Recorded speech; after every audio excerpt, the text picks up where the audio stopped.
FB tweet. Pinterest email send text message print. In a public address on Thursday night, Ukrainian President Volodymyr Zelenskyy announced the removal of 2 top generals in the country's military, describing them as anti-heroes and traitors.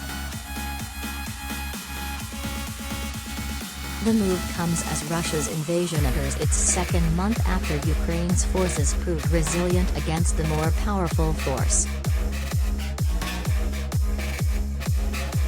Zelenskyy, 44, said Thursday that intelligence officers Naumov Andriy Olehovych, of the Main Department of Internal Security of the Security Service of Ukraine, and Krivorushko Serhiy Alexandrovich, who led the Office of the Security Service of Ukraine in Kherson, were both stripped of their duties.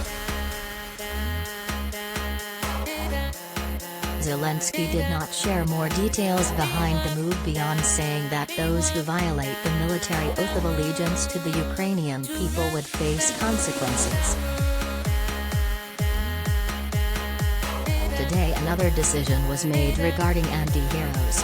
Now I do not have time to deal with all the traitors. But gradually they will all be punished, the president said, per an English translation.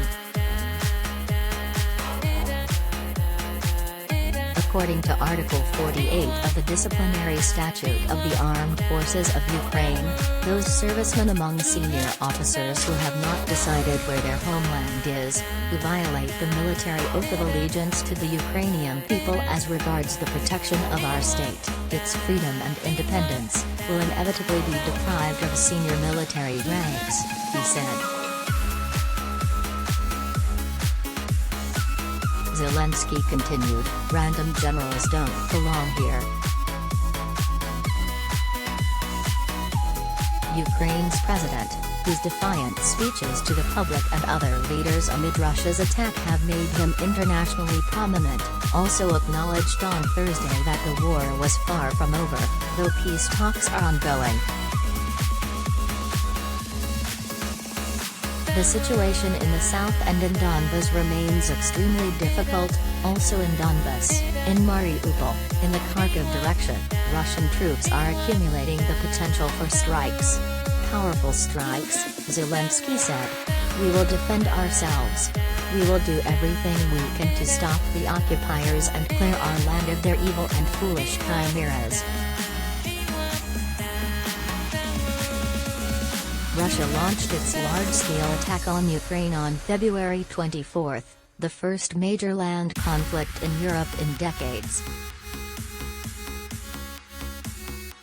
Details of the fighting change by the day, but hundreds of civilians have already been reported dead or wounded, including children. More than 3 million Ukrainians have also fled, the United Nations says. The invasion, ordered by Russian President Vladimir Putin, has drawn condemnation around the world and increasingly severe economic sanctions against Russia. With NATO forces massing in the region around Ukraine, various countries have also pledged aid or military support to the resistance. Putin, 69, insists Ukraine has historic ties to Russia and he is acting in the best security interests of his country. Zelenskyy, 44, vowed not to bend. Nobody is going to break us, we're strong, we're Ukrainians, he told the European Union in a speech in the early days of the fighting, adding, light will win over death.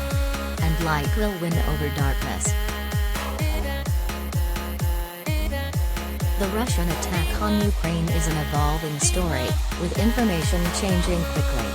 Follow People's complete coverage of the war here, including stories from citizens on the ground and ways to help.